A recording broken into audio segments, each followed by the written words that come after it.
Hi hello അസ്സാം വലൈക്കും welcome back to my channel. അപ്പോൾ എന്തൊക്കെയാണ് എല്ലാവരുടെയും വിശേഷങ്ങൾ? എല്ലാവരും സുഖമായിട്ട് ഹാപ്പി ആയിട്ട് ഇരിക്കുകയാണെന്ന് വിചാരിക്കുകയാണ്. അപ്പോൾ ഇന്നത്തെ വീഡിയോ എന്ന് പറഞ്ഞാൽ ഞാൻ ഷോർട്ട് വീഡിയോയ്ക്ക് വേണ്ടി എടുത്ത റേഷോ ആണ്. ഇത് കുറച്ച് ലോങ് ആയി പോയതുകൊണ്ട് ലോങ് വീഡിയോ ആയിട്ടും പോസ്റ്റ് ചെയ്യാമെന്ന് വിചാരിച്ചു. അപ്പോൾ നിങ്ങളിൽ പലരും ലോങ് വീഡിയോയ്ക്ക് വേണ്ടി വെയിറ്റിംഗ് ആണെന്നുള്ളത് എനിക്കറിയാം. അപ്പോൾ ഇന്ന് എന്തായാലും ഈ ഒരു ലോങ് വീഡിയോ ഇരുന്നോട്ടെ എന്ന് വിചാരിച്ചിട്ടുണ്ട്. കാലത്ത് തന്നെ ഒരു കപ്പ് ചായ ആയിട്ട് പുറത്തിരുന്ന് ചായയൊക്കെ കുടിച്ചിട്ടുണ്ടായിരുന്നു. അങ്ങനെ മോള് മദ്രസയിലേക്കൊക്കെ പോയതിന് ശേഷം അകത്തേക്ക് വരുമ്പോഴേക്കും മോനെ എണീറ്റിട്ടുണ്ടായിരുന്നു. പിന്നെ മോനെയും കൊണ്ട് സോഫയിൽ പോയിരുന്ന് അവൻ സോഫയിൽ കുറച്ചു നേരം കിടക്കും. ചിലപ്പോൾ അങ്ങനെ കിടന്ന് ഉറങ്ങിക്കോളും. ഇപ്പോൾ ഉറങ്ങുന്നത് പോലെ അഭിനയിച്ചൊക്കെ കാണിച്ചു തരുന്നുണ്ട്. പിന്നെ അങ്ങനെ കുറച്ചു നേരം മോൻ്റെ കൂടെ ഇരുന്ന ശേഷം പിന്നെ ഞാൻ നേരെ കിച്ചണിലേക്ക് കയറി ഡോറും ജനലുകളൊക്കെ തുറന്നിടാന്ന് വിചാരിച്ചു. ചില ദിവസങ്ങളിലൊന്നും ഞാൻ ജനലുകൾ തുറന്നിടലില്ല. കാരണം വേറൊന്നുമല്ല, നമ്മളവിടെ അലക്കിയിട്ട തുണികളൊക്കെ ഉണങ്ങാനായിട്ട് ഇടുന്ന സ്ഥലമാണ്. അപ്പോൾ ഇങ്ങനെ വീഡിയോയിൽ കാണുമ്പോൾ അതെനിക്കും ഒരു ഇഷ്ടമല്ല, നിങ്ങൾക്കും അതൊരു കാണുമ്പോൾ ഒരു ബുദ്ധിമുട്ട് തോന്നും. അപ്പോൾ അതുകൊണ്ട് ചില ദിവസങ്ങളിൽ ഞാൻ ജനലുകൾ തുറന്നിടലില്ല. പിന്നെ അങ്ങനെ ഇന്നത്തെ ബ്രേക്ക്ഫാസ്റ്റ് ഇഡ്ഡലിയാണ്. തലേന്ന് തന്നെ മാവൊക്കെ അരച്ച് സെറ്റാക്കി വെച്ചിട്ടുണ്ട്. അതൊക്കെ അടിപൊളിയായിട്ട് ഫെർമെൻ്റ് ആയിട്ട് വന്നിട്ടുണ്ടായിരുന്നു. അപ്പോൾ ഇന്നത്തെ ബ്രേക്ക്ഫാസ്റ്റ് എന്ന് പറയുമ്പോൾ സിമ്പിളാണ്, എന്നാൽ ഞങ്ങളുടെ ഫേവറേറ്റും ആണ്. അപ്പോൾ ഇഡ്ഡലിക്ക് വേണ്ട സെറ്റപ്പൊക്കെ ചെയ്യുന്നുണ്ട്. അങ്ങനെ ഇഡ്ഡലി സ്റ്റീമറിൽ വെള്ളമാക്കിയിട്ട് കറണ്ട് അടുപ്പിൽ തിളപ്പിക്കാനായിട്ട് വെച്ചിട്ടുണ്ട്. പിന്നെ ഇഡ്ഡലി തട്ടിൽ കുറച്ച് ഓയിൽ സ്പ്രെഡ് ചെയ്ത് കൊടുത്തിട്ട് കുറച്ച് വെള്ളം ഒന്ന് തെളിച്ച് കൊടുക്കുന്നുണ്ട്, ഒട്ടിപ്പിടിക്കാതിരിക്കാനാണ്. ഇങ്ങനെയുള്ളൊരു ടിപ്പ് ട്രൈ ചെയ്ത് നോക്കുക. ഇതുപോലെ ഓയിൽ സ്പ്രെഡ് ചെയ്തിട്ട് അതിന് മുകളിലായിട്ട് വെള്ളം തെളിച്ച് കൊടുക്കുകയാണെന്നുണ്ടെങ്കിൽ തീരെ ഒട്ടിപ്പിടിക്കാതെ തന്നെ ഇഡ്ഡലി കിട്ടും. ഓയിലോ നെയ്യോ ഒക്കെ ആണെന്നുണ്ടെങ്കിൽ പെട്ടെന്ന് തന്നെ ഇഡ്ഡലി വിട്ട് കിട്ടും. ഞാനാണെങ്കിൽ വെളിച്ചെണ്ണയാണ് അറിയാതെ സ്പ്രെഡ് ചെയ്ത് കൊടുത്തത്. എന്നാലും കുഴപ്പമില്ല, തരക്കേടില്ലാതെയൊക്കെ കിട്ടിയിട്ടുണ്ടായിരുന്നു. അപ്പോൾ മാവൊക്കെ ഇഡ്ഡലി തട്ടിലാക്കി സ്റ്റീമറിലേക്ക് വെച്ചിട്ടുണ്ട്. പിന്നെ ഈ ഒരു വീഡിയോ ഞാൻ ഷോർട്സിന് വേണ്ടി എടുത്തതാണ്. എഡിറ്റ് ചെയ്ത് വന്നപ്പോൾ കുറച്ച് ലോങ് വീഡിയോ ആയിട്ട് തോന്നിപ്പോയി. അപ്പോൾ ഇന്ന് എന്തായാലും ലോങ് വീഡിയോ ആയിട്ട് ഇതിവിടെ കിടന്നോട്ടെ എന്ന് വിചാരിച്ചു. ഞാനാണെങ്കിൽ ഒരു ലോങ് വീഡിയോ എടുത്ത് എഡിറ്റും ചെയ്ത് വോയിസ് ഓവറും കൊടുത്ത് വെച്ചതായിരുന്നു. പക്ഷേ എൻ്റെ ഒരു അശ്രദ്ധ കൊണ്ട് ആ ഒരു വീഡിയോ ഞാൻ ഡിലീറ്റ് ചെയ്തു. ഞാൻ അത്രയും എഫേർട്ട് എടുത്തിട്ട് വീഡിയോ എടുത്ത് എഡിറ്റ് ചെയ്ത് വോയിസും കൊടുത്ത് വെച്ച വീഡിയോ എൻ്റെ ഒരൊറ്റ ശ്രദ്ധ കൊണ്ട് തന്നെ ഇല്ലാതായിപ്പോയി. ആ ഒരു വീഡിയോ നിങ്ങൾക്ക് മുമ്പിൽ എത്താതായിപ്പോയി. വേറെ ഡിലീറ്റായി പോയത് റിക്കവർ ചെയ്യാനുള്ള ആപ്സൊക്കെ ഉണ്ടെങ്കിലും അത് വലിയ സേഫായിട്ടുള്ളതൊന്നും അല്ല. ചിലത് വീഡിയോ ഒന്ന് റിക്കവറായിട്ട് കിട്ടില്ല. അപ്പോൾ ലോങ് വീഡിയോ ഇടണമെന്നും ഉണ്ടായിരുന്നു. അപ്പോൾ എന്തായാലും ഈ ഒരു ഷോർട്ട് വീഡിയോ തന്നെ ലോങ് വീഡിയോ ആയിട്ട് പോസ്റ്റ് ചെയ്യാമെന്ന് വിചാരിച്ചു. ഇങ്ങനെയുള്ള ചെറിയ ചെറിയ അശ്രദ്ധകൾ നമുക്ക് വലിയ വലിയ നഷ്ടങ്ങളായിരിക്കും ഉണ്ടാക്കുക. നിങ്ങൾക്ക് അത് വലിയ നഷ്ടമായിട്ട് തോന്നുന്നുണ്ടാവില്ല, പക്ഷേ എനിക്കത് വലിയൊരു നഷ്ടം തന്നെയാണ്. വീഡിയോ എടുക്കുക എന്ന് വെച്ചാൽ നിസ്സാര ഒരു കാര്യമല്ല. ഈ കാണുന്ന വീഡിയോ എത്രയും സിമ്പിളായിട്ട് നമുക്ക് തോന്നും, പക്ഷേ ആ ഒരു സമയത്തിൻ്റെ വാല്യൂ എനിക്കറിയുന്നത് കൊണ്ട് തന്നെ ഞാൻ ഒരുപാട് ബുദ്ധിമുട്ടിയിട്ടാണ് വീഡിയോസൊക്കെ എടുക്കൽ. കുഞ്ഞു മക്കളെയും കൊണ്ടൊക്കെ വീഡിയോ എടുക്കുന്നതല്ലേ, അവർക്കിത് റിലേറ്റ് ചെയ്യാനായിട്ട് പറ്റും. പിന്നെ വീട്ടിലെ കാര്യങ്ങളും വീഡിയോ എടുക്കുന്നതും പിന്നെ അതൊക്കെ എഡിറ്റ് ചെയ്ത് വോയിസൊക്കെ കൊടുക്കാനായിട്ടൊരു സമയം കണ്ടെത്തി നമ്മൾ മണിക്കൂറുകളോളം ആ വോയിസിൻ്റെ പിന്നിലായിട്ട് നിൽക്കും. പറയുന്നത് ചിലപ്പോൾ ശരിയാവില്ല, വാക്കുകൾ ചിലപ്പോൾ കറക്റ്റായിട്ട് വരില്ല. പിന്നെ തപ്പലും തടയലും ഒക്കെ ഉണ്ടാവും വോയിസ് കൊടുക്കുമ്പോൾ. അതൊന്നും നമ്മൾ വീഡിയോയിൽ ആഡ് ചെയ്യലില്ല. അതൊക്കെ ഡിലീറ്റ് ചെയ്ത് പിന്നെ വീണ്ടും വീണ്ടും റീടേക്ക് ചെയ്ത് വോയിസ് കൊടുത്തിട്ടൊക്കെയാണ് നമ്മളിങ്ങനെ വീഡിയോസൊക്കെ ചെയ്യുന്നത്. അപ്പോൾ അതിൻ്റെ എഫേർട്ട് എത്രത്തോളം ഉണ്ട് എന്നുള്ളത് ഒരു കണ്ടൻറ് ക്രിയേറ്ററിന് മനസ്സിലാവും. പിന്നെ നമ്മളുടെ ഈ ഒരു റിസ്ക് മനസ്സിലാക്കുന്ന സാധാരണക്കാർക്ക് മനസ്സിലാക്കിയെടുക്കാനായിട്ട് പറ്റും. അപ്പോൾ എൻ്റെ ആ ഒരു വീഡിയോ പോയതിൽ എനിക്ക് നല്ല സങ്കടമുണ്ട്. എന്നാലും കുഴപ്പമില്ല, നിങ്ങൾക്ക് ഈ ഒരു വീഡിയോ എത്തിച്ചേരണമെന്ന് ഉണ്ടായിരുന്നു. അപ്പോൾ ആ ഒരു വീഡിയോ എഡിറ്റ് ചെയ്ത് സെറ്റാക്കിയിട്ടുണ്ട്. അപ്പോൾ ഇന്നത്തെ കറി സാമ്പാർ സ്റ്റോക്ക് ഉണ്ടായിരുന്നു ഫ്രിഡ്ജിൽ. അപ്പോൾ അതൊക്കെ ഒന്ന് ചൂടാക്കി ഇക്കാക്ക് വേഗം കഴിക്കാനൊക്കെ കൊടുത്തിട്ടുണ്ടായിരുന്നു. ആ ഒരു സമയം കൊണ്ട് ഇഡ്ഡലിയൊക്കെ റെഡിയാക്കി കഴിഞ്ഞിട്ടുണ്ടായിരുന്നു. അപ്പോൾ ബാക്കി മാവ് എടുത്ത് ഫ്രിഡ്ജിൽ വെച്ച് പിന്നെ ഞാൻ പുറത്തൊന്ന് ഇറങ്ങാമെന്ന് വിചാരിച്ചു. ഇന്നാണെങ്കിൽ നല്ല രീതിക്ക് വെയിലുണ്ടായിരുന്നു. അപ്പോൾ ജസ്റ്റ് ഒരു ഷാഡോ ക്ലിപ്പ് എടുക്കാമെന്ന് വിചാരിച്ച് അങ്ങനെ വീഡിയോ എടുത്തതാണ്. അപ്പോൾ ഇന്നാണെങ്കിൽ നല്ല ഭംഗിയുണ്ടായിരുന്നു പുറത്ത് കാണാനായിട്ട്. എന്ത് രസമാണല്ലേ, നല്ല ഇഷ്ടമായി എനിക്കിന്ന്. അപ്പോൾ ഇന്ന് കുറച്ച് വെയിലുണ്ടായിരുന്നെങ്കിലും കുറച്ച് കഴിഞ്ഞത് മഴയും പെയ്തിട്ടുണ്ടായിരുന്നു. ഇപ്പോഴത്തെ ക്ലൈമറ്റിൻ്റെ അവസ്ഥ എന്താണെന്ന് ആർക്കും ഒരു നിശ്ചയമില്ലാത്തൊരു അവസ്ഥയാണ്. വെയിലുണ്ടാവും, പെട്ടെന്ന് തന്നെ മഴയും പെയ്യും. പിന്നെ ഇക്ക അങ്ങനെ പോയിട്ടുണ്ടായിരുന്നു. മോനെയും കൊണ്ട് ഒരു റൗണ്ട് പോയിട്ട് തന്നെയാണ് ഇക്ക പോവാറ്. എന്നാലും ഇക്ക പോയി കഴിഞ്ഞാൽ ഇവനിക്ക് ഭയങ്കര മിസ്സിങ് ആയിരിക്കും. എന്നെ കൊണ്ടുപോകാണ്ട് പോയല്ലോ എന്നുള്ള ആ ഒരു ചിന്ത.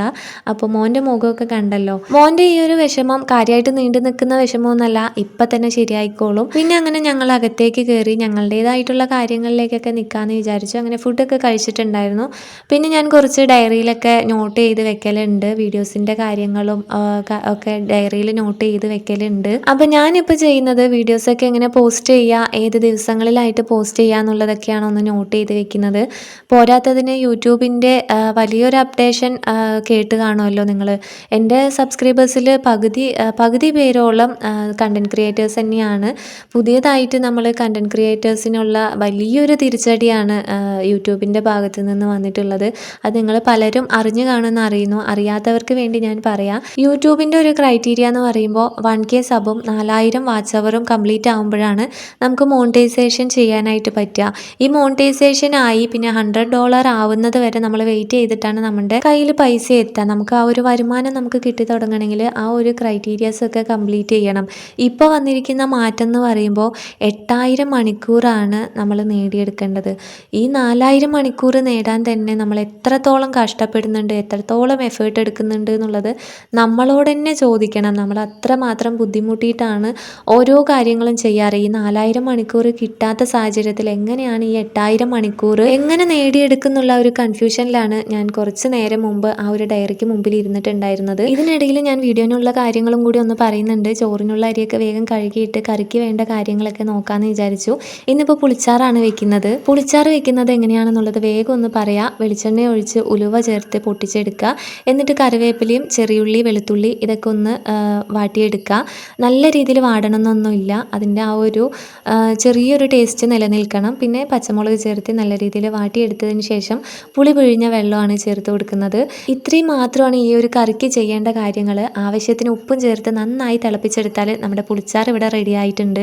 ഇതിൻ്റെ കൂടെയാണെന്നുണ്ടെങ്കിൽ ഒരു ഉണക്കമീൻ വറുത്തതോ അല്ലെങ്കിൽ മുട്ട പൊരിച്ചതോ അല്ലെങ്കിൽ മുരിങ്ങ വറുത്തതോ ഒക്കെ ഉണ്ടെന്നുണ്ടെങ്കിൽ നമ്മൾ കൺട്രോൾ ഇല്ലാതെ ഫുഡ് കഴിച്ചു പോകും. അത്രയും ടേസ്റ്റാണ്. ഈ ഭാഗത്തുള്ളവർ മിക്കവാറും ഇടയ്ക്കിടയ്ക്ക് ഉണ്ടാക്കുന്ന ഒരു കറി ആയിരിക്കും ഇത്. നമ്മുടെ പാലക്കാട്ടിലെ സിമ്പിൾ ആയിട്ടുള്ള ഒരു കറി അല്ലെങ്കിൽ ടേസ്റ്റി ആയിട്ടുള്ള ഒരു കറി എന്ന് പറയുമ്പോൾ പുളിച്ചാറ് തന്നെ ആയിരിക്കും. നമ്മുടെ പാലക്കാട് ഭാഗത്ത് പല കറികളും ഫേമസ് ആണെന്നുണ്ടെങ്കിലും ഈ പുളിച്ചാറിനെ വെല്ലാനായിട്ട് വേറൊരു കറിക്കും കഴിയില്ല.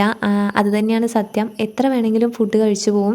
ചോറ് മതിയെന്ന് പറയില്ല. നമ്മുടെ വയറ് നിറഞ്ഞാലേ നമ്മൾ മതിയെന്ന് പറയുള്ളൂ. അപ്പോൾ കറിൻ്റെ റെസിപ്പിയൊക്കെ കണ്ടല്ലോ. പിന്നെ ഞാൻ കുറച്ച് പാത്രങ്ങളൊക്കെ ഉണ്ടായിരുന്നു കഴുകിയെടുക്കാനായിട്ട്. അപ്പോൾ അതുകൂടെ വേഗം ഒന്ന് കഴുകുന്നുണ്ട്. പിന്നെ കുറച്ച് ഉപ്പേരി വെക്കണം. അതിനുള്ളതൊക്കെ ഒന്ന് കട്ട് ചെയ്ത് വേഗം തന്നെ ഉപ്പേരിയും റെഡിയാക്കിയിട്ടുണ്ടായിരുന്നു. ഇനി ഞാൻ മുമ്പ് നിർത്തിയ പോയിന്റിലേക്ക് വരാം. കണ്ടന്റ് ക്രിയേഷൻ എന്ന് പറയുന്നത് ഒരു നിസ്സാര കാര്യമല്ല. ആ ഒരു കാര്യത്തിൽ 4000 മണിക്കൂർ നമ്മുടെ വീഡിയോ റണ്ണിങ് ആയിക്കൊണ്ടേ ഇരിക്കണം. നമ്മുടെ വീഡിയോസ് മാക്സിമം 4000 മണിക്കൂർ ആകുമ്പോഴാണ് നമുക്ക് മോണിറ്റൈസേഷൻ കിട്ടുക. അതിനോടൊപ്പം തന്നെ 1000 സബ്സ്ക്രൈബേഴ്സും ഉണ്ടാവണം. അതാണ് റൂള്.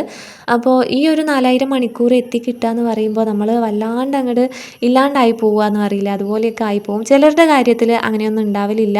പെട്ടെന്ന് തന്നെ മോണിറ്റൈസേഷൻ ക്രൈറ്റീരിയ ഒക്കെ കംപ്ലീറ്റ് ആവലുണ്ട്. പക്ഷേ ചിലരുടെ കാര്യത്തിൽ നല്ല രീതിക്ക് സ്ട്രഗിൾ ചെയ്തിട്ടായിരിക്കും അവർ മുമ്പോട്ട് വരിക. എൻ്റെ കാര്യം തന്നെ പറയുകയാണെന്നുണ്ടെങ്കിൽ ഞാൻ 2 വർഷമായി ചാനൽ തുടങ്ങിയിട്ട്. ഇപ്പോൾ ഏകദേശം 1 വർഷത്തിൻ്റെ അടുത്താവും ഞാനിങ്ങനെ ലോങ് വീഡിയോസൊക്കെ ഇടാനായിട്ട് തുടങ്ങിയിട്ട്. ഇപ്പോൾ വിടാതെ വീഡിയോസൊക്കെ ഇടാനായിട്ട് തുടങ്ങിയിട്ട് കുറച്ചായിട്ടുള്ളൂ. എന്നാലും ഞാൻ ചെയ്യുന്നതിൻ്റെ റിസൾട്ട് എനിക്ക് കിട്ടുന്നുണ്ട്. ഇത് മാത്രം പോരാ, നിങ്ങളുടെ സപ്പോർട്ട് ഇനിയും എനിക്ക് ഉണ്ടാവണം. എന്നാലേ എനിക്ക് ഈ ഒരു ഫീൽഡിൽ മുന്നോട്ട് നിലനിന്ന് പോകാനായിട്ട് പറ്റുള്ളൂ. അപ്പോൾ ഈ ഒരു വർഷം കൊണ്ട് തന്നെ എനിക്ക് ഈ ഒരു 4000 മണിക്കൂർ നിങ്ങളായിട്ട് കംപ്ലീറ്റ് ചെയ്ത് തരാനായിട്ട് നോക്കണേ. എനിക്ക് ഇങ്ങനെ ഒരു റിക്വസ്റ്റാണ് നിങ്ങളോടായിട്ട് പറയാനുള്ളത്. അപ്പോൾ നിങ്ങളെല്ലാവരും എൻ്റെ ഒപ്പം തന്നെ എനിക്ക് സപ്പോർട്ടായിട്ട് കൂടെ ഉണ്ടാവുമെന്ന് വിചാരിക്കുകയാണ്. അങ്ങനെ തന്നെ വിശ്വസിക്കുകയാണ്. നിങ്ങൾ എൻ്റെ കൂടെ തന്നെ ഉണ്ടാവണം. മുമ്പോട്ടുള്ള വീഡിയോസും കഴിഞ്ഞ വീഡിയോസൊക്കെ കണ്ട് എന്നെ ഒന്ന് സപ്പോർട്ട് ചെയ്യാനായിട്ട് നോക്കുക. ലോങ് വീഡിയോസ് മസ്റ്റായിട്ട് കാണാനായിട്ട് നോക്കുക. പല ക്രിയേറ്റേഴ്സും ഇതിനോടകം ചിന്തിച്ച് കാണും സ്കിപ്പ് ചെയ്യുക, നിർത്തി പോവുക എന്നുള്ളതൊക്കെ. നമ്മൾക്ക് അടുത്ത വർഷം മുതലാണ് ഈ ഒരു നിയമം നടപടിയായിട്ട് വരുന്നത്. അപ്പോൾ അത് പ്രാബല്യത്തിൽ വരുന്നതിന് മുമ്പായിട്ട് നമ്മൾ ചെയ്യേണ്ട കാര്യങ്ങളൊക്കെ ചെയ്ത് മാക്സിമം നമ്മളുടെ സമയം ഉപയോഗിക്കാനായിട്ട് നോക്കുക. നമ്മൾ പരിശ്രമിക്കാതെ വിട്ടു പോയിട്ടുണ്ടെങ്കിൽ നമ്മൾക്കതൊരു വലിയ നഷ്ടം തന്നെ ആയിരിക്കും. ആരും ശ്രമം നിർത്തണ്ട. ലോങ് വീഡിയോസ് തന്നെ ചെയ്ത് നമ്മുടെ വാച്ച് അവർ കൂട്ടാനായിട്ട് നോക്കുക. ലോങ് വീഡിയോസിൻ്റെ വാച്ച് അവറാണ് ഇവിടെ കണക്കാക്കുന്നത്. അപ്പോൾ ലോങ് വീഡിയോസ് മസ്റ്റായിട്ടും കാണാനായിട്ട് നോക്കുക. അപ്പോൾ അങ്ങനെയൊക്കെ പോയിട്ടുണ്ട്. മോനൊരു റൗണ്ട് പോയതാണ്, അത് നിങ്ങൾക്ക് അറിയാലോ. അപ്പോൾ അവനെയൊക്കെ എടുത്തിട്ട് വന്ന് പിന്നെ ഞാൻ ചോറുണ്ണാനായിട്ട് ഇരുന്നിട്ടുണ്ടായിരുന്നു. അപ്പോൾ ഇന്നത്തെ ഒരു കുഞ്ഞു വീഡിയോ ഇത്രയേ ഉള്ളൂ. അപ്പോൾ നിങ്ങളുടെ സപ്പോർട്ട് മസ്റ്റായിട്ട് വേണം. സബ്സ്ക്രൈബ് ചെയ്യാത്തവർ സബ്സ്ക്രൈബ് ചെയ്ത് വെക്കുക. വീഡിയോ ഇഷ്ടമായാൽ ലൈക്ക് ചെയ്യുക, ഷെയർ ചെയ്യുക, കമൻറ്റ് ചെയ്യുക. അപ്പോൾ നെക്സ്റ്റ് നല്ലൊരു വീഡിയോ ആയിട്ട് വരാം. അപ്പോൾ ഒത്തിരി സ്നേഹത്തോടെ ഇന്നത്തെ വീഡിയോ വൈൻഡപ്പ് ചെയ്യാണ് കേട്ടോ.